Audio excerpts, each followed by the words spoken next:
Valendo.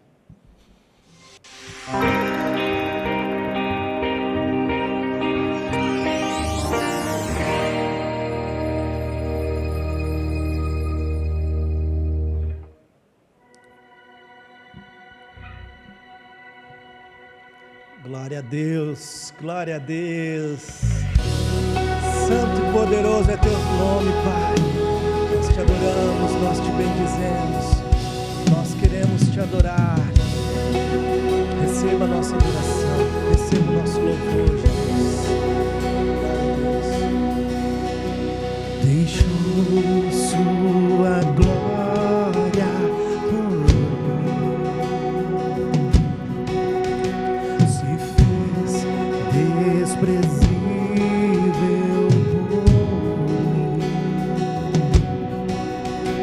levou todo o fardo que era meu, levou o pecado que era meu, e deu sua paz pra sempre. Obrigado, Pai. E deu alegria pra sempre. E deu sua vida pra viver. E deu sua graça pra vencer. Cante comigo, diga: Jesus, toda a glória somente a ti. Aleluia. Jesus, toda a glória somente a ti. Não há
Aleluia.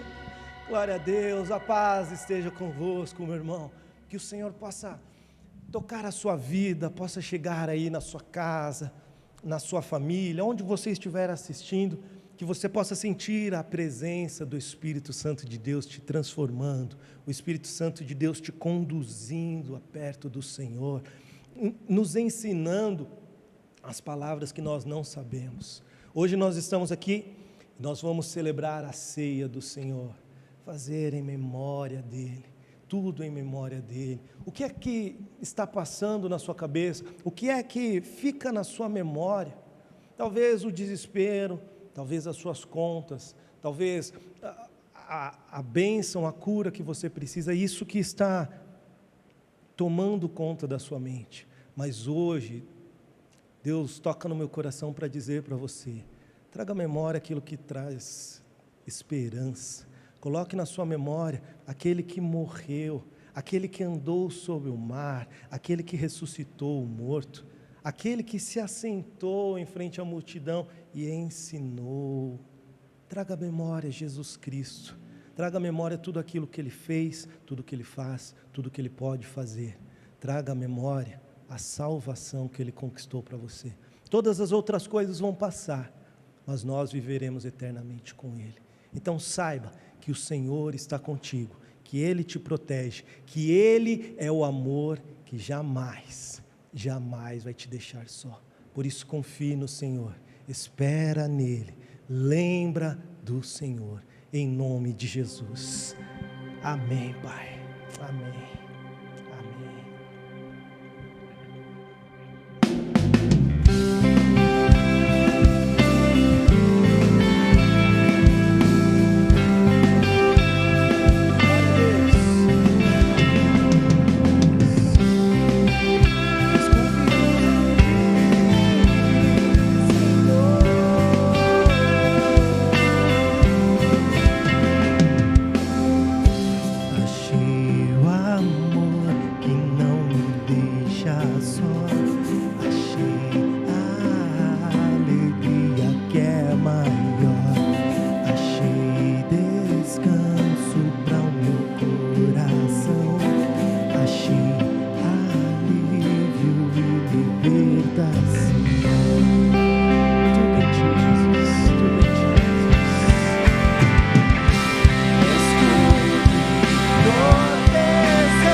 Cante a sua confiança nele. Diga o quanto você confia nele. Lembra de onde Jesus te tirou e para onde você está indo. Eu confio em ti. Eu confio em ti. Eu confio em ti. Eu confio.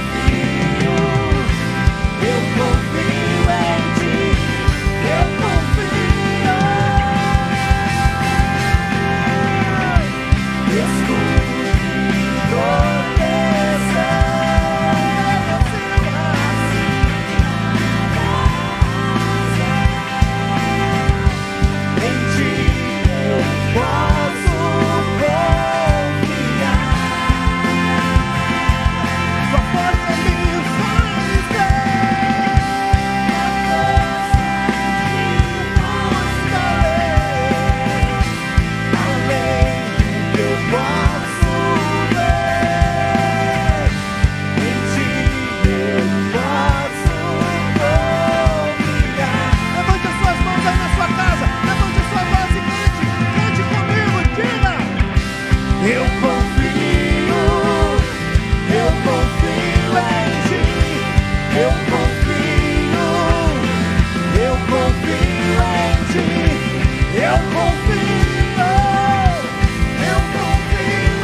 Deus te abençoe, em nome de Jesus. Amém. Glória a Deus. Filho de Davi, sei que estás neste lugar, na multidão eu clamo o teu nome, o teu favor eu vou alcançar. Filho de Davi, sei que estás neste lugar, na multidão eu clamo o teu nome, o teu favor eu vou alcançar. Vai!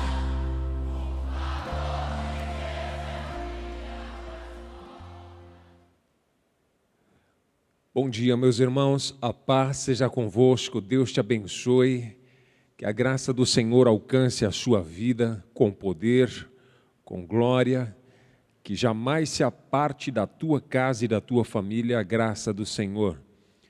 Seja bem-vindo ao mês de número 10. Já despachamos o mês de número 9, já era, nunca mais.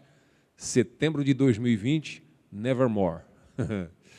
Que seja uma bênção o mês de número 10 para você.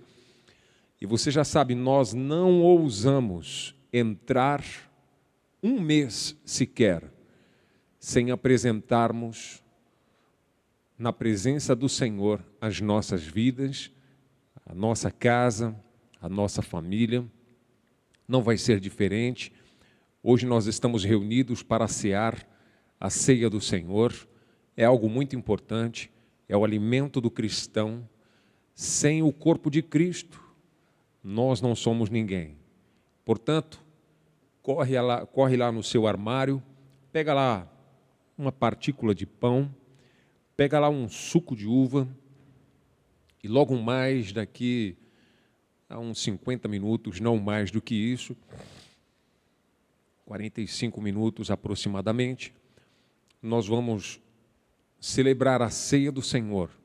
Vamos tomar o corpo e vamos tomar também o sangue do Senhor Jesus Cristo. Comer do corpo e tomar do sangue do Senhor. Seja muito bem-vindo, você que nos acompanha. Muito obrigado por permitir entrarmos na sua casa. E neste momento, se você ainda não parou tudo o que está fazendo, por favor, dedique um momento precioso do seu tempo para ouvir uma boa palavra.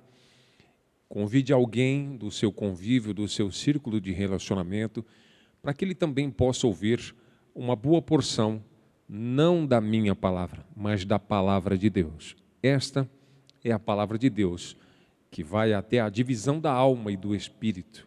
E ela é boa para mim e é boa para você também, tá certo? Muito bem. O que vamos fazer agora? Nós vamos consagrar as nossas ofertas e os nossos dízimos. Você que veio pela primeira vez, você que está nos acompanhando pela primeira vez, por favor, não fique constrangido, não é o nosso intento constrangê-lo. Essa é uma responsabilidade inteiramente nossa, dos membros da igreja. Sobre os nossos ombros repousa uma responsabilidade de manter as portas dessa igreja sempre abertas e funcionais, para que você, independente do dia ou da hora, possa receber uma boa palavra da parte do Senhor. Se o seu coração se inclinar para isso, de bom grado, seja bem-vindo. Que Deus te abençoe. Guardadas as devidas proporções, o capítulo 26 de Gênesis, nós vamos ler 2 versos. O verso de número 1 do capítulo 26, eu tenho a impressão que eu dei a referência errada para você, Sheila, mas é o verso 12, tá certo? O verso 1 e o verso 12. Eu acho que eu anotei para você aí o 14, mas me perdoe, é o verso 12. Nós vamos ver 2 versos, o verso 1 e o verso de número 12. O primeiro está dizendo que, guardadas as devidas proporções, naquele tempo também teve uma grande fome. Essa é a segunda vez que a Bíblia se refere a uma grande fome. A primeira vez foi lá em Abraão, no capítulo 12, ali pelo capítulo 12, nos versos que se seguem, fala da primeira fome que houve em Israel. Depois, no capítulo 26, diz que o Isaac também passou por uma grande, tremenda fome. Olha, quando a Bíblia fala de fome, é porque o negócio estava pegando mesmo. Então, era uma crise instalada no reinado de Israel daquele tempo, e diz lá que havia fome naquela terra.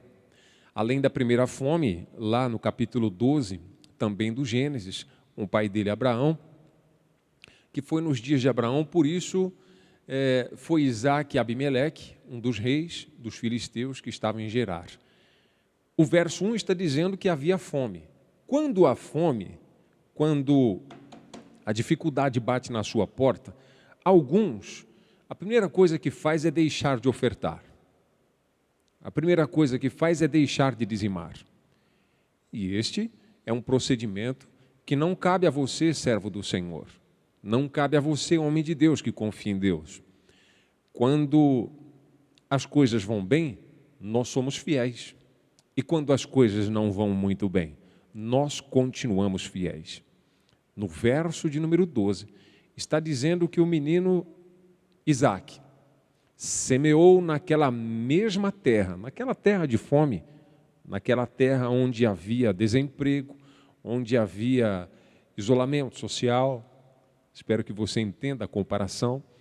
A dificuldade que passamos hoje, eu penso não ser nem uma parte do que era o que eles estavam passando.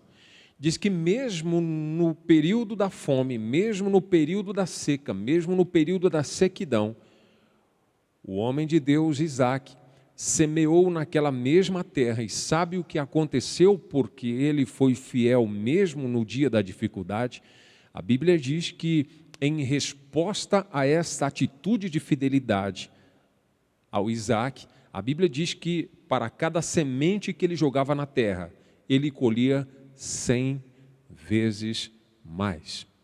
Imagina você chegando no seu banco de origem, o seu gerente falando assim para você: para cada real que você investir, você ganhará 100. Você aplicava nessa conta? Como é, pastor? Para cada real que eu colocar, eu ganho 100? Isso. Você aplicava aí nesse banco? Claro! Pois é, a Bíblia diz que para cada semente que o Isaac jogava na terra, em obediência, em fidelidade a Deus, a Bíblia diz que ele colhia naquele mesmo ano 100 vezes mais. Ouviu? Mas que banco é esse? Você não entendeu nada. Eu não estou falando de banco. Mas que aplicação é essa? Você não entendeu absolutamente nada. Não estou falando de aplicação. Você quer mesmo saber como é que joga uma e colhe 100? Quer mesmo saber? Eu vou te falar.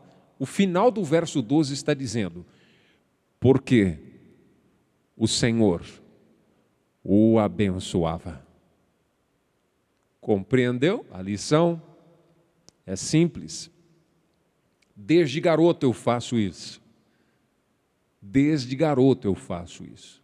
A minha mãe me ensinou, o meu pai me ensinou, eu ensino os meus filhos, ensinaria os meus netos, e se Deus assim permitir, ensinaria os meus bisnetos, os meus tataranetos, que eu não sei se eu vou chegar lá, mas se chegar, eu vou ensiná-los a ser fiel ao Senhor. E este procedimento, por causa disso, o Senhor haverá de lhe abençoar. Se você deseja semear neste reino, chamado o Reino de Deus, eu convido você agora. Na descrição deste vídeo, nós temos todas as informações necessárias para que você possa semear no ano da sequidão, no ano da dificuldade. Você não vai deixar de semear no reino de Deus. Sabe por quê? Porque quem abençoa você não é a aplicação ABC, não é o banco ABC, não é a atitude ABC, é porque o Senhor está com as suas mãos estendidas sobre a sua vida. Se você crê nisso, eu quero orar com você, eu quero abençoar a nossa irmã Sandra Almeida, que está ofertando, que está dizimando na casa do Senhor, e você neste momento, una sua fé comigo. Se puder, coloque a mão no coração, nós vamos falar com Deus, consagrando essas ofertas. Senhor, meu Deus e meu Pai, eu entro na Tua presença para, primeiramente, Te agradecer. Se trazemos ofertas, se trazemos o dízimo na Tua casa, é porque antes o Senhor nos abençoou, nos deu emprego, nos deu saúde, nos deu capacidade, nos deu, Senhor Deus, da Tua graça e do Teu favor. E aqui está, então, parte das nossas riquezas, como fruto de agradecimento, como fruto, Senhor Deus, do nosso coração, obediente à Tua palavra, porque Tua palavra nos ensina, trazei os dízimos à casa do tesouro e provai-me nisso se eu não abrir as janelas dos céus, trazendo sobre vocês uma bênção da qual vos advém a maior abastança. Eis aqui então o coração deste homem e desta mulher. Nós te consagramos e te pedimos, da mesma forma que o Senhor abençoou a Isaac, que para cada semente que ele lançava no reino, 100 vezes mais ele colhia. Assim seja para com este homem, assim seja para com esta mulher, assim seja para com esta família.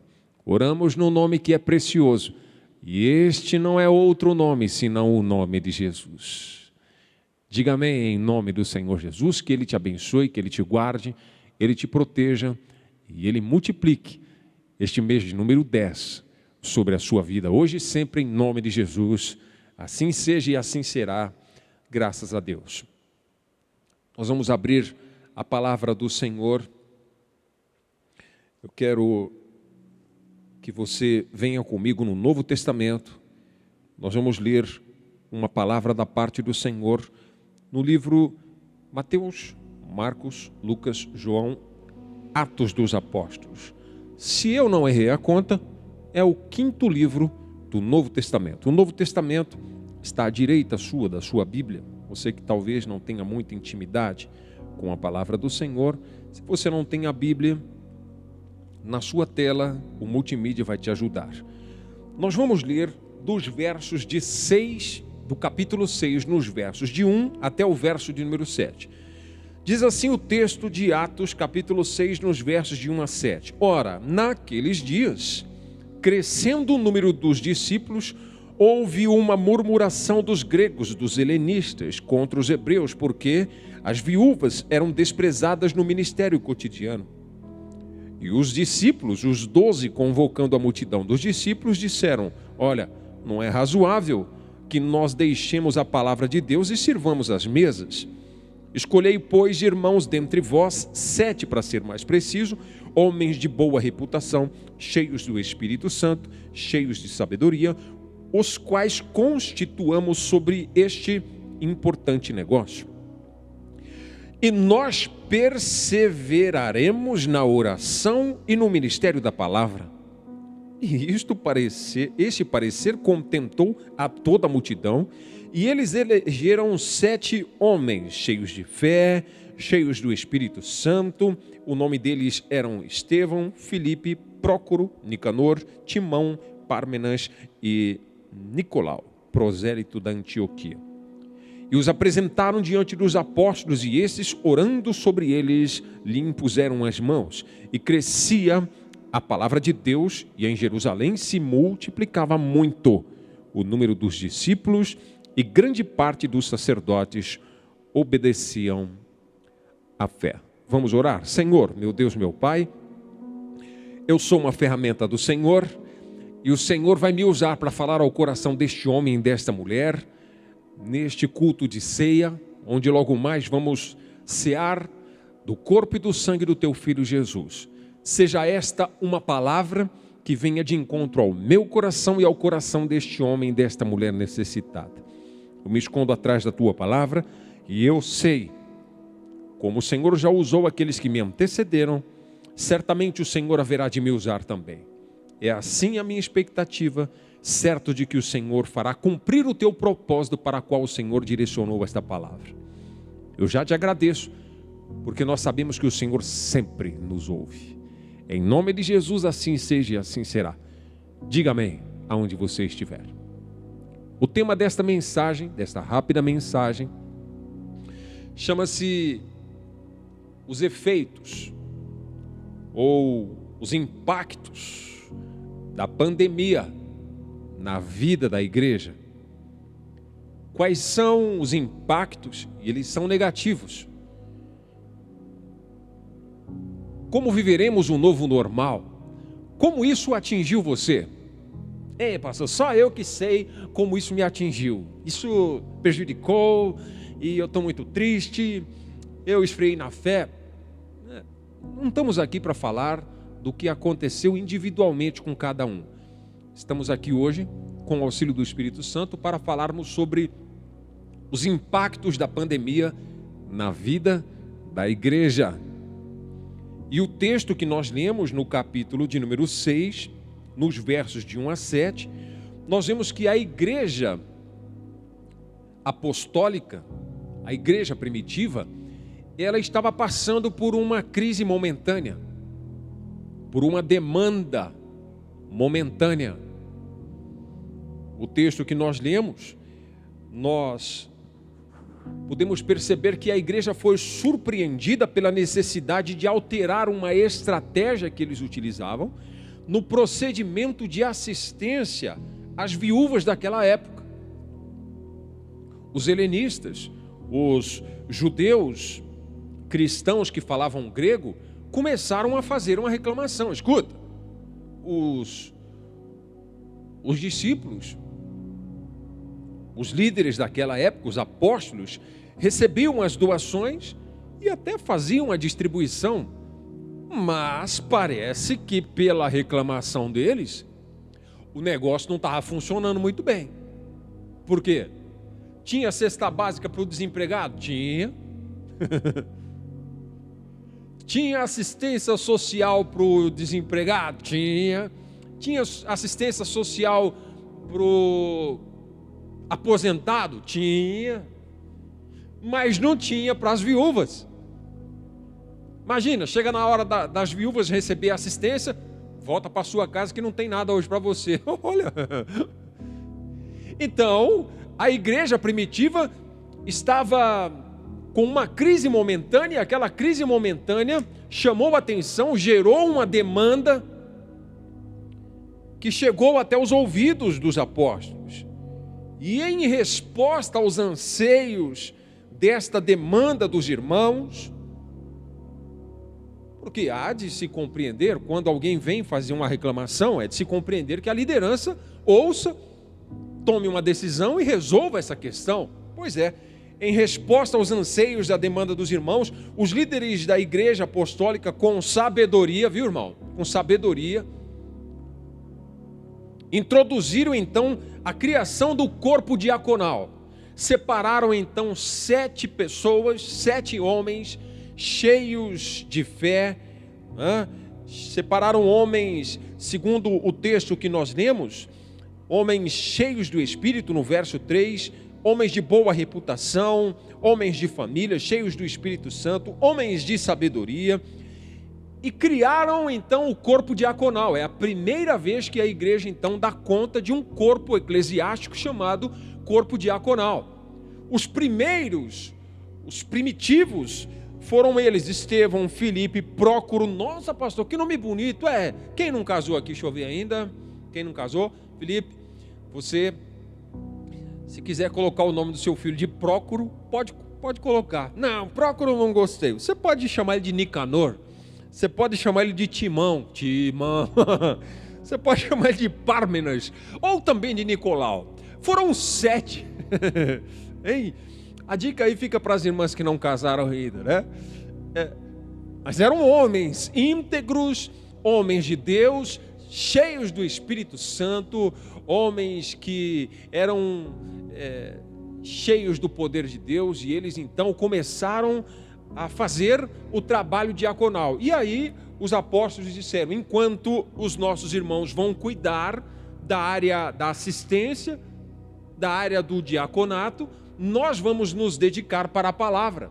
Então veja, presta atenção, existiu uma demanda, e toda vez que existir uma demanda, vamos aprender com os apóstolos. Aprenda isso. Que lição eu tiro do texto de capítulo 6 de Atos, nos versos de 1 a 7? Havia uma demanda, e sempre que houver uma demanda, há que se ter também decisões exitosas, decisões corretas, alinhadas com a necessidade do povo, e que seja de inteiro favor da parte de Deus. Há uma demanda, deve vir acompanhada de decisões corretas, exitosas. Parece que funcionou, porque se nós analisarmos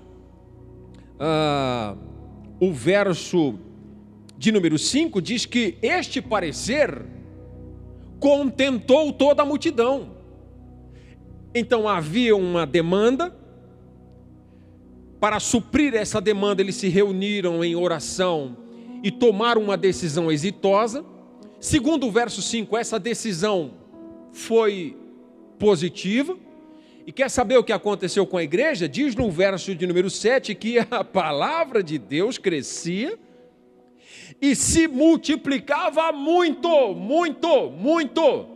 Se nós olharmos o verso de número 1, crescia o número dos discípulos, mas agora no verso de número 7 está dizendo que se multiplicava muito. Por quê? Porque houve uma sensibilidade da liderança da igreja em saber que, à medida em que a igreja cresce, cresce também novas demandas.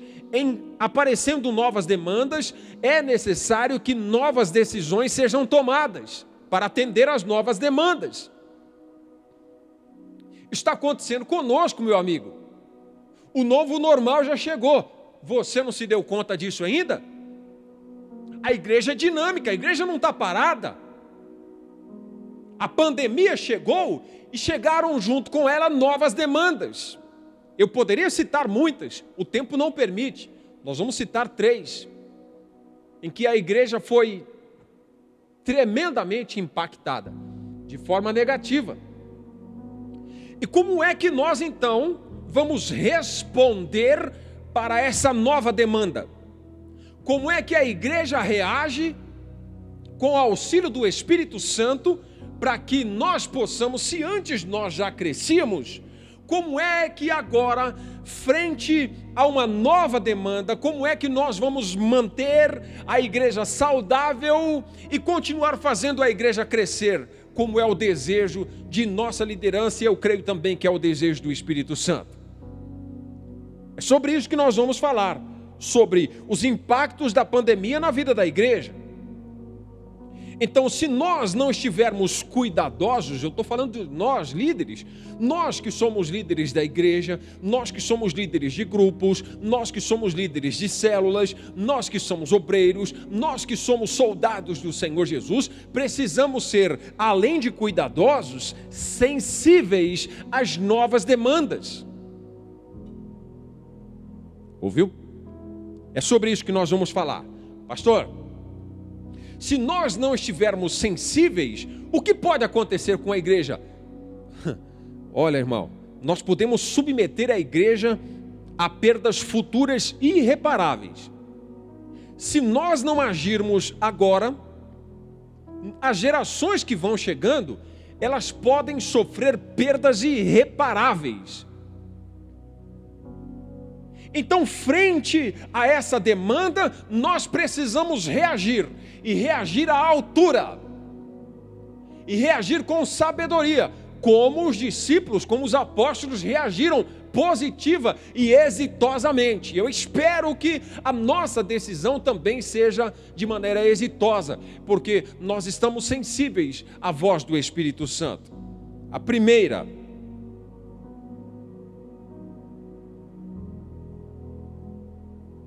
situação que impactou a igreja de maneira negativa foi o distanciamento social.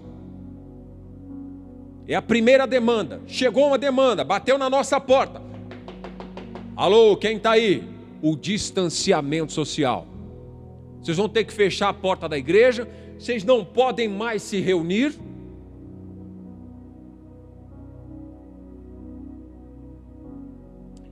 E é um decreto. Cumpra-se o decreto. E nós estamos debaixo de autoridade.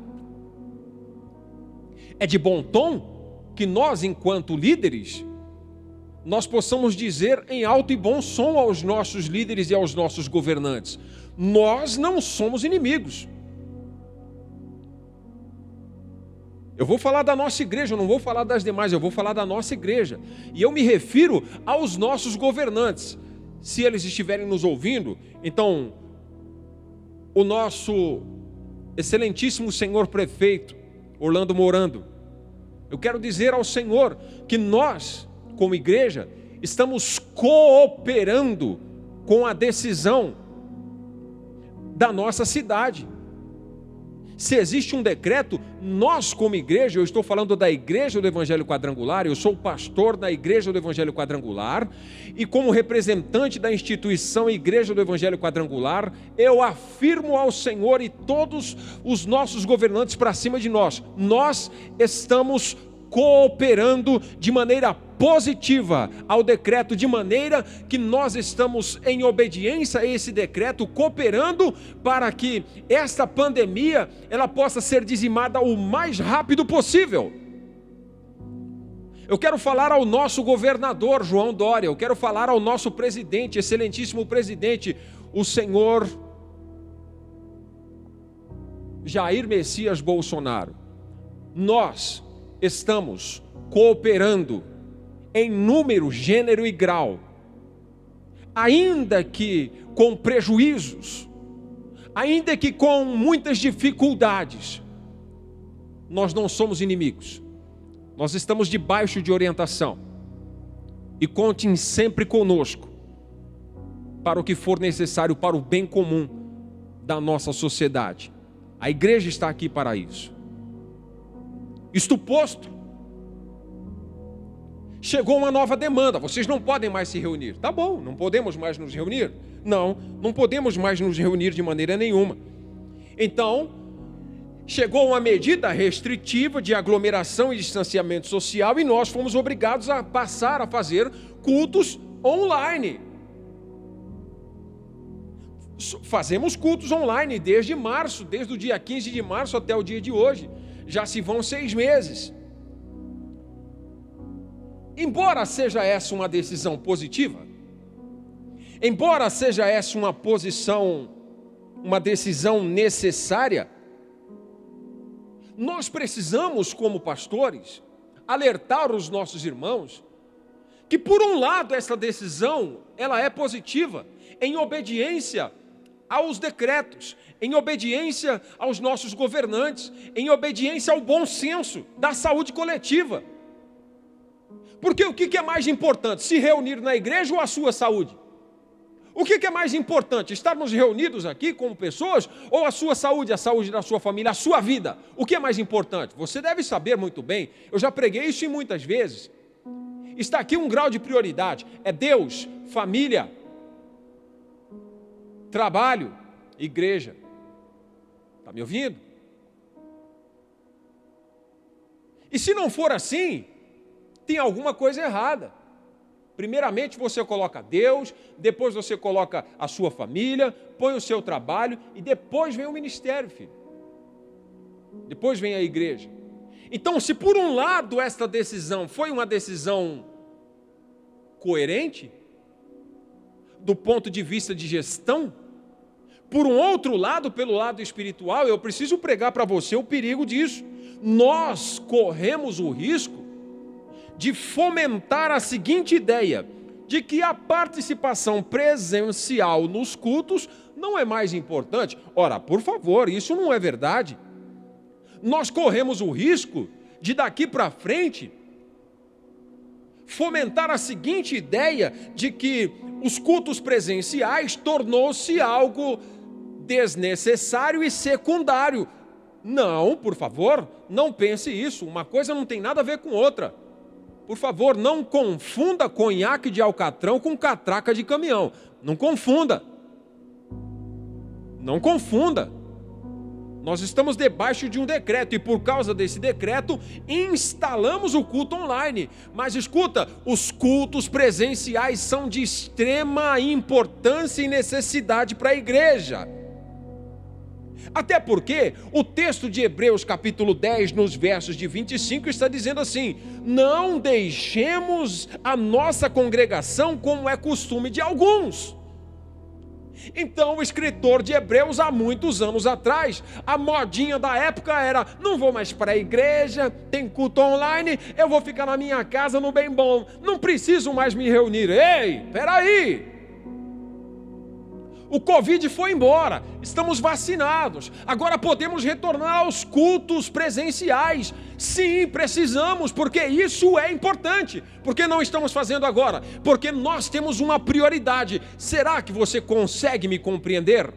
Não é porque nós estamos fazendo o culto online que o culto presencial, que a sua presença na célula deixou de ser importante. Muito pelo contrário, Jesus ensina para nós no capítulo 18 de Mateus, no verso de número 20, aonde estiverem dois ou mais, o quê? Reunidos, pessoas unidas, reunidas, presencialmente.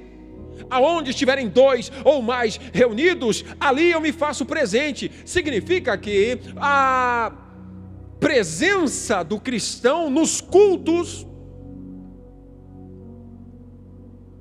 é a garantia da manifestação do poder do Espírito Santo. Compreende? Compreende isso? E pastor, Jesus ia para a igreja? Era costume dele. Queria achar Jesus? A alternativa A: será que eu vou encontrar Jesus no bailão do risca-faca? A alternativa B: será que eu vou encontrar no Jesus no pancadão do funk? A alternativa C: será que eu vou encontrar Jesus na igreja? Esse texto que eu vou ler para você, deixa eu contar para você qual era o costume de Jesus. O costume dele. Qual era a frequência dele? Se alguém quisesse encontrar Jesus, sabe onde que ele ia? Segundo o texto de Lucas no capítulo 4, no verso de número 16, chegando a Nazaré, onde fora criado, ele entrou num dia de sábado. Onde ele entrou? Na sinagoga, segundo o seu costume. Jesus tinha o costume de congregar, de ir para a igreja. Ele tinha o costume: quer encontrar Jesus? Vai para a igreja que você encontra. É um costume. Então não é porque nós estamos fazendo o culto online, meu irmão, por causa de uma demanda. A demanda chegou, a demanda bateu, e nós, sensivelmente e de maneira coerente, em obediência e responsabilidade acima de tudo, em respeito à sua saúde, nós estamos então atendendo uma demanda que nos pegou de surpresa. Mas isso não significa que os cultos presenciais são secundários. Não podemos perder de vista nunca, nunca, nunca, nunca. Você faz ideia para nós, pastores, que antes da pandemia chegar, vocês lembram qual era a dificuldade da gente? Irmão, você não vem no culto? Não, hoje não vão. Irmão, tem 3 cultos. Você não vem no culto 1? Não. E no 2? Não. E no 3? A gente ficava louco. Porque tem 3 cultos para o cara vir, o cara não vinha em nenhum. E a gente entrava em parafuso. Agora, você quer que eu te conte uma coisa? Agora nós estamos entrando na casa do camarada. O camarada tem um culto online, você está me assistindo aí online. Mas ele não assistiu online, ele pode assistir na segunda, ele pode assistir na terça, ele pode assistir na quarta, na quinta, na sexta, no sábado, ele pode assistir o dia que ele quiser. Eu pergunto para você, ele participa do culto online? O que você acha? Sim ou não? Não participa. Ele assiste na segunda-feira? Não. Assiste na terça? Ele assiste a pegadinha do Faustão, mas não assiste o culto. Você faz ideia quando a pandemia acabar? Você faz ideia a nossa dificuldade de trazer o povo de volta para a igreja? Você faz a ideia da dificuldade? Mas eu quero que você saiba de uma coisa: embora nós estejamos atendendo uma necessidade, não significa que os cultos presenciais, congregar, não seja importante. Nós não queremos de maneira nenhuma fomentar a ideia de que o culto presencial é secundário e desnecessário.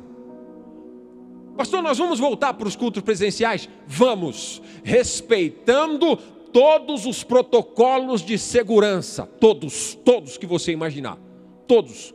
Vocês podem nos criticar de qualquer forma, mas uma coisa nós somos organizados, nós somos um organismo vivo chamado igreja, está ouvindo? E se tem algo que nós prezamos é organização. Então, ao voltaremos com segurança, respeitando todos os protocolos de segurança. Que bom seria se todas as igrejas fossem assim também. Então, olhe para a sua igreja, levanta a mão para o céu e dá glória a Deus por você servir uma igreja responsável e uma igreja séria. Qual é o segundo impacto negativo que a pandemia trouxe, que atingiu na nuca? Foi um tiro na nuca, assim, arrecadação financeira, contribuição financeira. Você sabe que a contribuição financeira, ela vai de mão dada com o culto presencial. Se tem culto presencial, os irmãos comparecem e os irmãos contribuem. E a contribuição financeira é um mandamento bíblico, é uma orientação bíblica. A igreja não existe para ter arrecadação financeira. A arrecadação financeira é uma consequência de um bom trabalho. Ouviu? Bom, mas uma vez que nós não podemos nos reunir presencialmente, os irmãos agora também não podem mais agora contribuir presencialmente.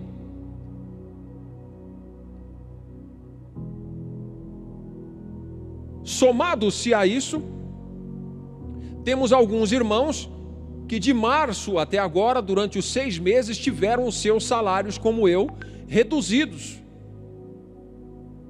E quando os seus salários são reduzidos, o que acontece com a parcela do seu dízimo? Aumenta? Permanece ou diminui? Responda. Então, o fato do salário ser reduzido, o dízimo também é reduzido, a oferta também é reduzida. Quer um pouquinho mais? Aqueles que não tiveram seus salários reduzidos, eles foram mandados embora, foram dispensados. Não tem mais salário. E quando não tem salário, não tem contribuição, não tem dízimo. Quer mais um pouquinho? Não acabou não. Pastor, tem mais? Tem. Os irmãos que têm o seu próprio comércio, que têm o seu próprio negócio, eles foram impedidos de abrir o seu negócio. Está lacrado. Aqui você não pode mais abrir a porta. Está lacrado até a segunda ordem. Ei, nós estamos na faixa vermelha. Não pode, está lacrado. Então o camarada tem um negócio, mas não pode sair porque ele foi impedido de efetuar o seu trabalho. E se ele não tem arrecadação, ele não vai ofertar, ele também não vai dizimar. Isso afetou substancialmente, de maneira negativa, a igreja. Essa é uma demanda. A demanda chegou batendo na porta. Ei! Alô, crentaiada! Não tem mais arrecadação. E agora, pastor? Como é que você vai equacionar esta conta? Hein? Como é que você vai superar essa demanda que bateu na sua porta, bateu na porta da igreja? Como é que nós vamos superar isso? Deixa eu te contar uma coisa. A igreja nunca, absolutamente nunca ficou parada no tempo. Está ouvindo? Nunca. E quando eu estou falando da igreja, eu estou falando da igreja aqui, nós. E eu não vou falar de A, de B, de C. Cada um responda por si. Eu estou falando daqui. Essa igreja nunca ficou de braços cruzados. Eu estou para ver o dia que você vai me encontrar, eu estou de perna para o ar. Estou para ver o dia, desafio você. Nem os meus filhos não veem isso. Nem os meus filhos. Meus filhos chegam tarde da noite. E quando eles chegam, eles podem me encontrar de manhã, eles podem me encontrar tarde da noite. Eles nunca vão ver o pai dele de papo para o ar. Nunca vão ver. Eu faço o desafio isso para os meus filhos. Então nós nunca ficamos de braço cruzado. Essa igreja nunca ficou de braço cruzado e nem parado no tempo. De imediato, o que nós providenciamos? Lançamos mãos dos recursos tecnológicos. Escuta, não podemos contribuir presencialmente? Podemos contribuir de maneira, como eu chamaria? Contribuição online? Podemos. Então vamos fazer. Então chamamos 1, chamamos 2, chamamos 3, chamamos 4. Imediatamente nós já providenciamos com que as contribuições fossem feitas de maneira online. E isso minimizou. Isso não erradicou, por assim dizer, o problema, a demanda. Isso minimizou. Quais foram as outras decisões que vocês tomaram? Vou falar para você, com propriedade. Isso chama-se gestão de excelência no pouco.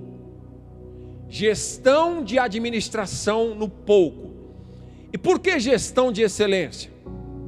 Já fazem 20 anos de ministério. 20 anos.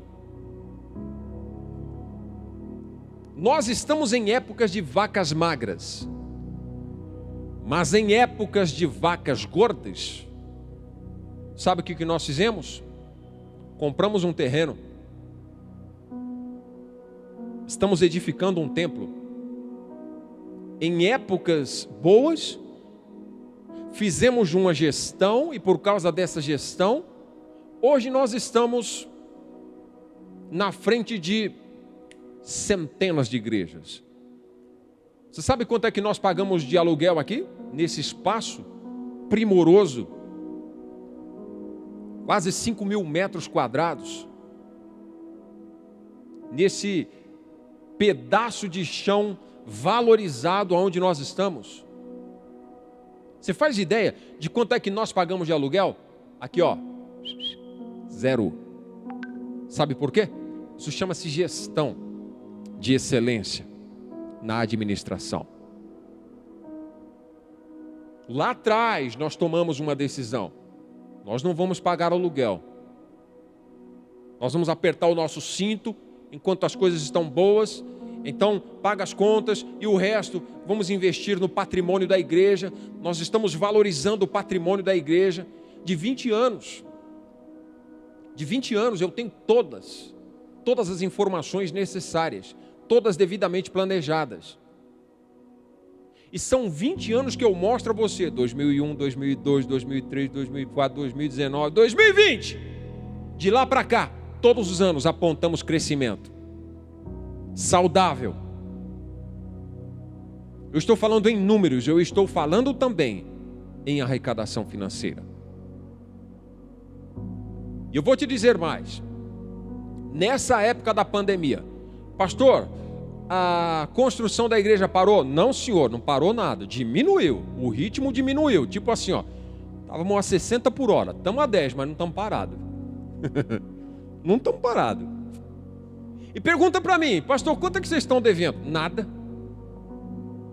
Nada. Sofremos um duro golpe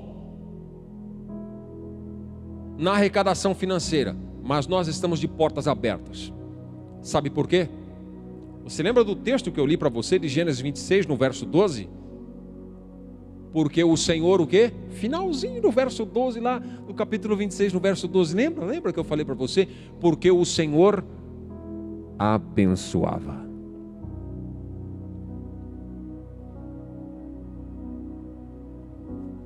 Então a primeira demanda que bateu na porta foi: vocês estão impedidos de se reunir. Tá bom, já tomamos uma decisão. Em resposta, olha, vocês estão impedidos de reunir e por conta disso, vocês também não podem fazer a coleta física, porque isso transmite o vírus, é toque, isso transmite, é um contato transmissor, vocês não podem fazer, tem que ser tudo via online. Tá bom, já fizemos isso. Estamos fazendo com muita segurança. E eu quero que você saiba de uma coisa: no que depender de nós. Tá difícil, pastor? Tá sim. Ah, então vamos parar? Que parar? Nós não vamos parar. De quem é essa obra? Essa obra não é de Deus? Então pronto. Então a obra vai continuar. E no que depender de mim, no que depender de você, no que depender de nós, seja qual for a situação, as portas da igreja jamais se fecharão. Tá me ouvindo? Se depender da área financeira, as portas da igreja jamais se fecharão. Jamais se fecharão. Porque eu vou continuar demandando dos meus recursos financeiros, e eu sei que você também tem coração para isso. Eu sei que tem homens e mulheres, e vocês estão de parabéns, porque continuaram ofertando, continuaram dizimando, continuaram trazendo cestas básicas, continuaram trazendo o quilo do amor. Olha, nós estamos de parabéns, você merece aplausos, aplausos. Quem está aí do outro lado aí, põe a palminha aí, ó. O povo de Deus está de parabéns. E eu quero ler um texto de Hebreus, no capítulo 6, no verso de número 10 para você. Esse texto está dizendo assim: Deus não é injusto. Vou repetir: Deus não é injusto para se esquecer daquilo que você está fazendo no dia da dificuldade. Deus não é injusto, Ele haverá de se lembrar que você foi fiel no pouco, sobre o muito Ele vai colocar você. Lembra disso? Eu não tenho dúvida que nós seremos uma igreja grandiosa. Sabe por quê? Porque no dia da dificuldade, o texto de Mateus está dizendo assim: servo bom e fiel, você foi fiel no pouco, sobre o muito te colocarei. Deus não é injusto para se esquecer da obra que você está fazendo. Não é. Não é. A obra que você está fazendo vai ter recompensa. Ele está dizendo assim: o trabalho, o amor com que você mostrou para servir os santos, para servir a igreja, Deus não haverá de se esquecer desse vosso trabalho. Deus não haverá de ser injusto, haverá de nos recompensar. A nossa casa, a nossa família, a nossa descendência haverá de testificar da grande bênção do Senhor sobre a minha vida e sobre a sua vida, em nome de Jesus, amém. Por último e não menos importante, eu já convido os meus irmãos para o altar. Nós já caminhamos para o final, vamos concluir a palavra. Qual é a terceira área em que a igreja foi atingida pela demanda da pandemia? A ceia do Senhor foi atingida. Oi? A ceia do Senhor, ela foi tremendamente atingida. Nós fomos atingidos no batismo, nas águas. Não podemos nos reunir para batizar os irmãos. Nós fomos prejudicados nas nossas células. Não podemos nos reunir nas células. E nós somos prejudicados também no momento de participarmos da ceia do Senhor. Como assim, pastor? Você sabe o valor espiritual. Vou sair de cena um minuto e já retorno.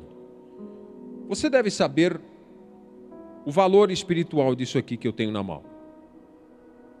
Tá vendo? Eu não vou tirar, porque está destampado e eu sou bem estabanado. Se eu tirar aqui eu vou fazer besteira. Quais são os elementos que temos aqui?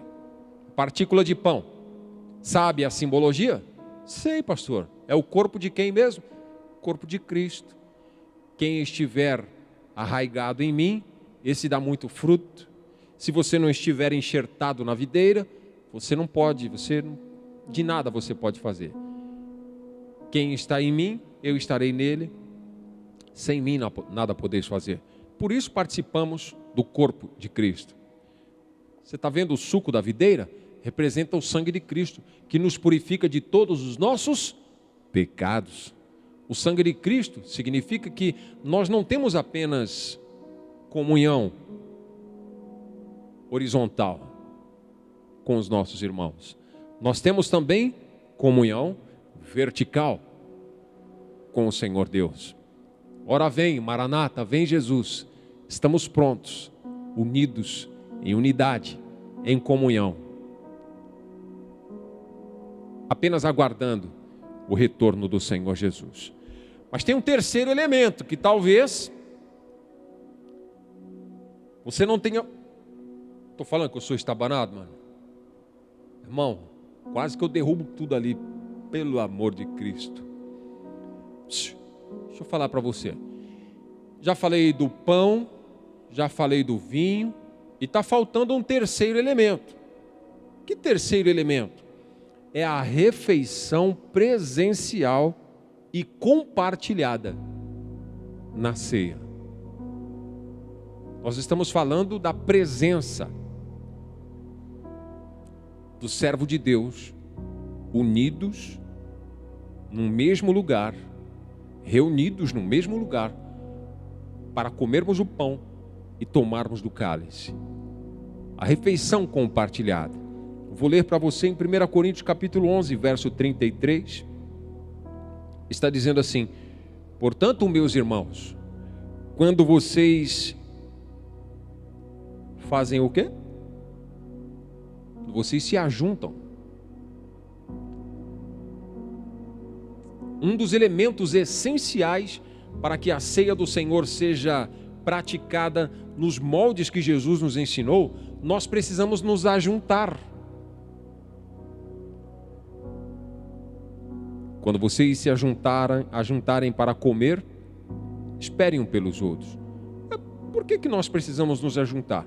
Porque quando nós nos ajuntamos para cear a ceia do Senhor, olha o que acontece. Quem já foi em estádio de vocês aí? Já foi em estádio? Já foi num derby? Já foi ver? É possível que o corintiano sente do lado do palmeirense? É possível? Então, é praticamente impossível. Por quê? Porque o corintiano quer esmurrar o palmeirense e o palmeirense quer esmurrar o corintiano. No estádio eu estou falando. Não estou falando em casa não. Que, por exemplo, pastor Caixa é palmeirense, pastora Valéria é corintiana. Eu nunca vi ele esmurrando ela e nunca vi ela esmurrando ele. Eles se entendem. Eu estou falando no estádio. É quase que impossível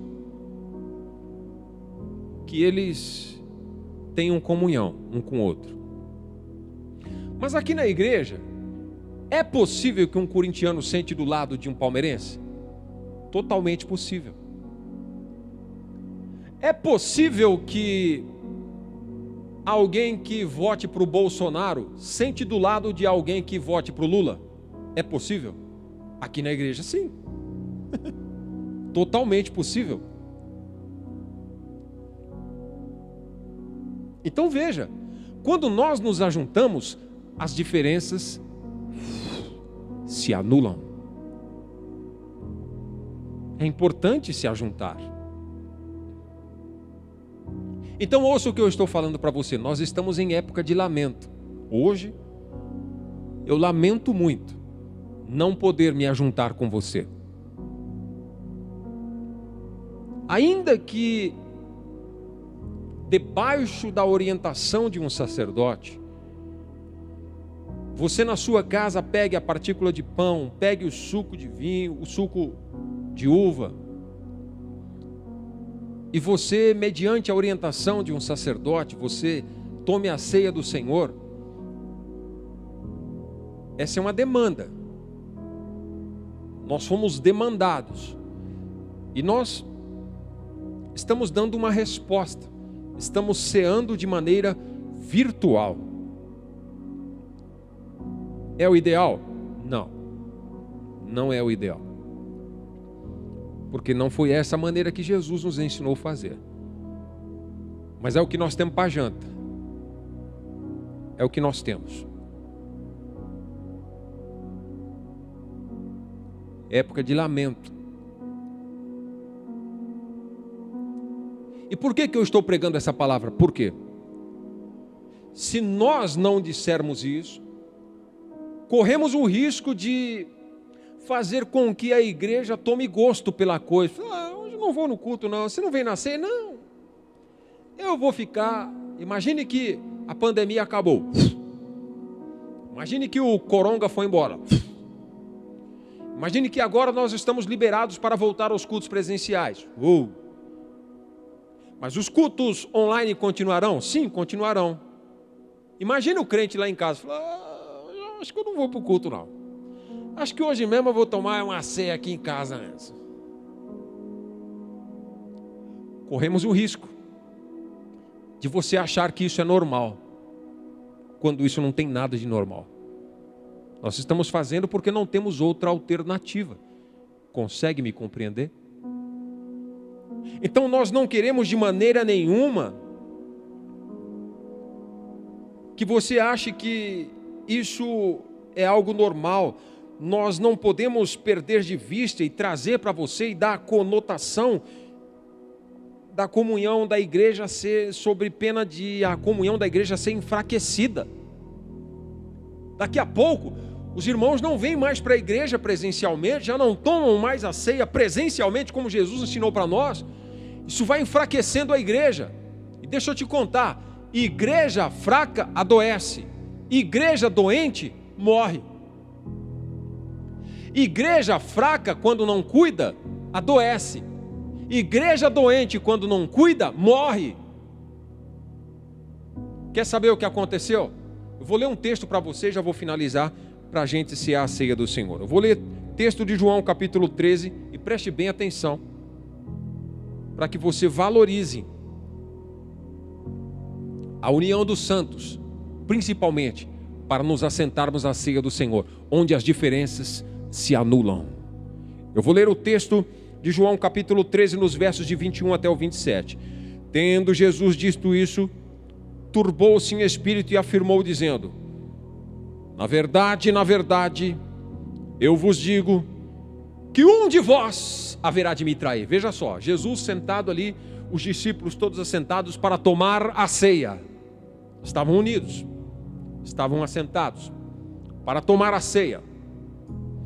E Jesus vai logo dizendo o seguinte: algum dos senhores haverão de me trair. E aí vocês dizem assim: epa, como assim? É você, Talita? É você, Davi? Você, Gerlândia? Será? Quem será de vós o traidor? Ficou um aceleu, meu irmão. Ficou um negócio muito... O clima pesou. O clima pesou. Por quê? Os discípulos olhavam uns para os outros duvidando. O que Jesus está falando? Tá louco? Hein? Jesus, o que será que aconteceu? Um dos seus discípulos, a quem ele amava, portanto João, estava reclinado no seio de Jesus, e o Pedrão fez o sinal para o João dizendo: pergunta, o que ele está falando? Quem é o traidor? Pergunta, quem é o traidor? Inclinando-se o peito em Jesus, foi logo dizendo, ele perguntou: Jesus, o que o senhor está falando? Jesus disse o seguinte: o traidor é aquele a quem eu der o bocado molhado. Jesus então, preste atenção na cena, molhou o bocado e deu para o Judas, o filho de Simão. Judas, come here. Toda palavra maldita contra a sua vida é quebrada em nome de Jesus. Então, laceando, Jesus disse o seguinte: alguém vai me trair. E o Judas, ó, faz de conta que não é com ele. Não era para esse descabeçado do Judas falar o seguinte: pelo amor de Deus, Jesus já me descobriu. Jesus, pelo amor de Deus, o senhor me perdoa. Olha, eu estava até olha, já tinha, ai, me perdoa, Jesus. Você acha que Jesus perdoava, sim ou não? Sim. Então, perdoava. Mas o descabeçado não quis. Aí Jesus disse o seguinte: ó, o cara que eu molhar o bocado, eu vou dar na mão dele e é ele que vai me trair. Aí Jesus molhou o pão no vinho e deu na mão do indivíduo. O que você acha que o Judas deveria fazer? Número 1, o texto de 1 Coríntios capítulo 11, no verso 28, está dizendo o seguinte: examine-se, pois, o homem a si mesmo. Então o Judas começou a se examinar e ele descobriu: mas como eu sou traíra, minha mãe, mas como eu sou miserável, como eu sou pecador. Eu nem duvido que ele não se examinou, eu nem duvido. Ele examinou. Tranqueira que eu sou, estou até com vergonha, porque Jesus já me descobriu e já mandou para todo mundo aqui, já falou logo que sou eu estou morrendo de vergonha. Fica vermelha a cara de pau, fica vermelha a cara de pau. Eu acho que ele se examinou. O texto diz: examine-se o homem a si mesmo e assim coma do pão. O que ele deveria ter feito? Ao se examinar, descobrir o seu erro e arrepender-se. Você acha que o Judas arrependeu ou não? Não arrependeu. Mas a Bíblia diz que o cara de pau tomou a ceia assim mesmo. Esse é o 28. Sobe para o 27. Olha o que ele chamou para a vida dele. Dá uma olhadinha. Diz o verso de número 27: qualquer que come o pão ou bebe o cálice do Senhor de maneira indigna, chama para ele sentença. Quando você não vem para a igreja, se assenta, quando você não examina a si mesmo e ao examinar-se não se arrepende, olha o que acontece. Quer ver? Não assusta não. Aperta o cinto aí que eu vou ler para você. Diz o verso de número 27 do capítulo 13 de João. Logo depois que Jesus deu o bocado molhado para ele, deu na mão dele, e a Bíblia diz que ele não se arrependeu, ele se examinou, mas não se arrependeu. A Bíblia diz, leia o verso 27, Judas, por favor. Após o bocado, entrou nele Satanás. Pelo amor de Deus, camarada. Hein? Quem foi que entrou nele? O próprio Satanás entrou na vida dele. Por quê? Porque ele se examinou, não arrependeu e comeu a si mesmo. Obrigado, David. Obrigado. A ceia é coisa séria, viu, amiguinho? A ceia é coisa séria. Eu finalizo agora, chamando a sua atenção para o processo. Examine-se, pois, o homem a si mesmo. Já se examinou, filhinha? Já se examinou, filhão? Sim, pastor. Descobriu quem você é? Descobri. Pecador, pecadora, né? É, pastor, é. Sim, processo número 2. Arrependimento. Já arrependeu? Ô, pastor, não. Ah, você não vai arrepender? Não. Mas vai tomar a ceia? Vou. Sabe quem vai entrar em você ou não? Não é o Espírito Santo. Corrige isso, camarada. Corrige isso agora. Examine o homem a si mesmo. Arrependa dos seus pecados. Coma do pão e beba do cálice. Porque o corpo de Cristo é verdadeira comida e o sangue de Cristo é verdadeira bebida. Nunca mais você deixe de participar da ceia do Senhor. Eu gostaria que a ceia fosse presencial, segundo os moldes da igreja apostólica, como o Senhor Jesus nos ensinou. Não podemos. Então fazemos de maneira simbólica. Mas no primeiro momento em que isso for possível, estaremos juntos, aonde as diferenças se anulam. Vamos examinar a nós mesmos. Sempre haverá arrependimento. E sempre vamos comer do pão e beber do cálice do Senhor. Diga amém por isso. Que o Senhor te guarde. O Senhor te abençoe. Nós vamos cantar um cântico. E na sequência, nós vamos cear a ceia do Senhor. Deus te abençoe em nome de Jesus. Amém.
No capítulo 11 de 1 Coríntios, no capítulo 11, nos versos de 23 em diante,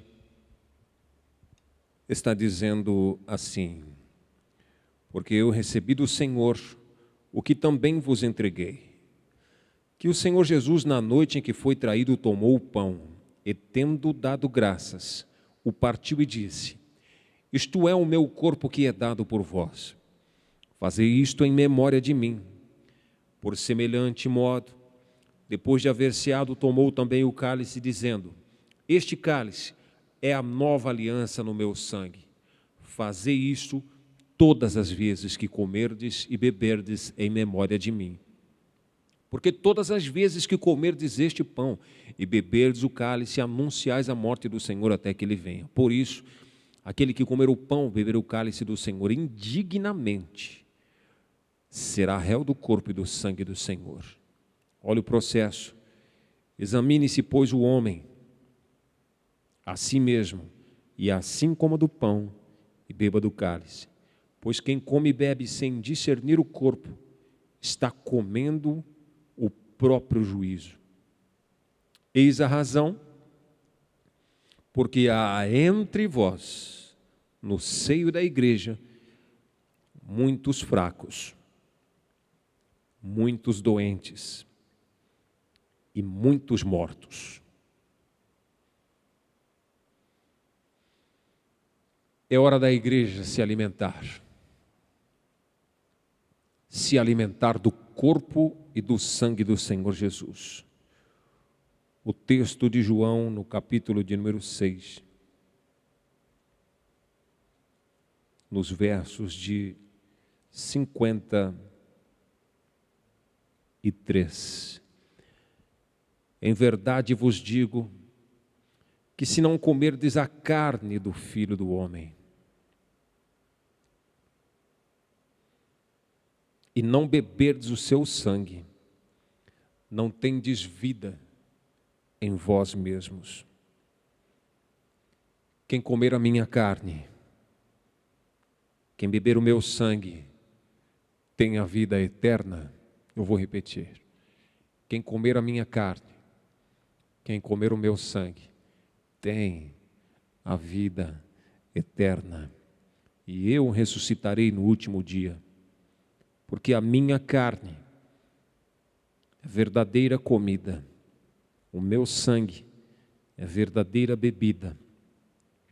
Quem comer a minha carne e beber o meu sangue, permanece em mim, e eu permaneço nele.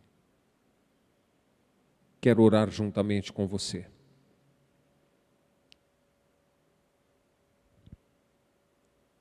Pegue a sua partícula de pão,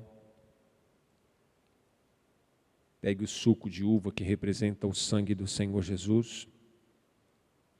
Nós vamos orar, consagrando esses elementos, pedindo a Deus que mesmo no meio de novas demandas, mesmo no meio da pandemia, nós tomamos decisões, e essas decisões, se elas não forem amparadas pelo Espírito de Deus, a igreja corre sério risco de perdas irreparáveis. Nós não vamos perder de vista os cultos presenciais, não vamos perder de vista a assistência no tocante à área financeira. Nós não vamos perder de vista jamais a necessidade de estarmos juntos para cearmos e comermos do corpo e do sangue de Jesus, onde as nossas diferenças se anulam. Curve a sua fronte, feche os seus olhos, ore comigo, em nome de Jesus. Senhor, meu Deus e meu Pai, eu te apresento estes elementos que representam simbolicamente o corpo e o sangue do Senhor. Nós temos a unidade da fé e a comunhão dos santos. Ainda que não estejamos reunidos, seguramente estamos unidos. Ainda que estejamos distantes, estamos muito próximos, espiritualmente falando. Temos consciência, Senhor, das nossas limitações. Estamos limitados por conta, Senhor, de um decreto, e eu sei que o Senhor é poderoso e soberano para nos compreender e entender, e no profundo do nosso coração, o Senhor haverá de considerar todas as nossas questões, todas as nossas dificuldades. Nós apresentamos nas tuas mãos agora, e com o coração zeloso de um pastor, nós estamos, Senhor, te pedindo direção do alto, para que possamos tomar decisões exitosas, decisões, Senhor, coerentes, de maneira a preservar a igreja do Senhor neste tempo e nesta geração. Que nós possamos sair desta pandemia mais fortalecidos do que antes. Seja sobre nós a tua graça e o teu favor. Tomamos do teu corpo e tomamos do teu sangue e te consagramos este mês de número 10, para que a graça do Senhor jamais se aparte de nós. Oramos e agradecemos em nome de Jesus. Todos digam amém. Tomai e comei em nome do Senhor Jesus.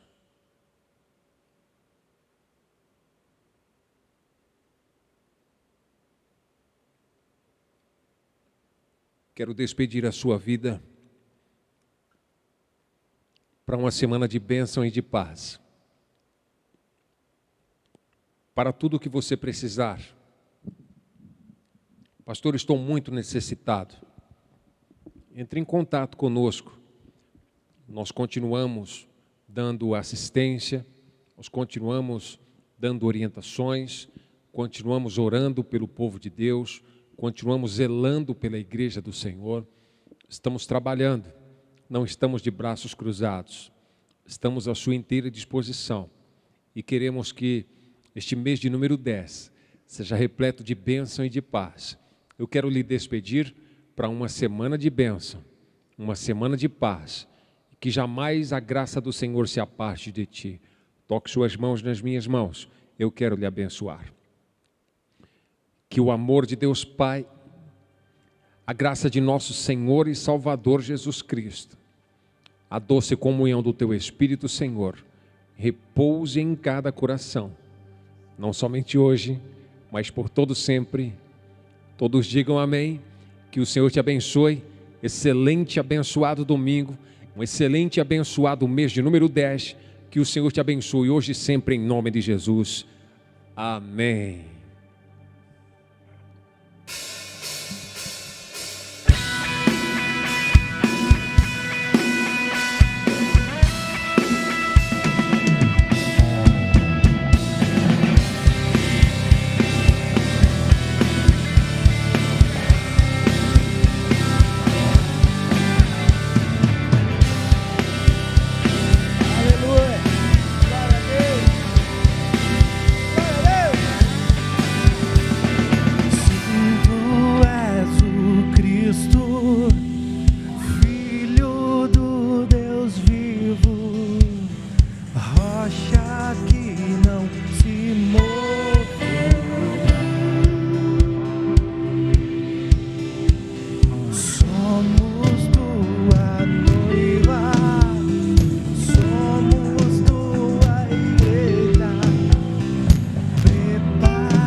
Contra nós.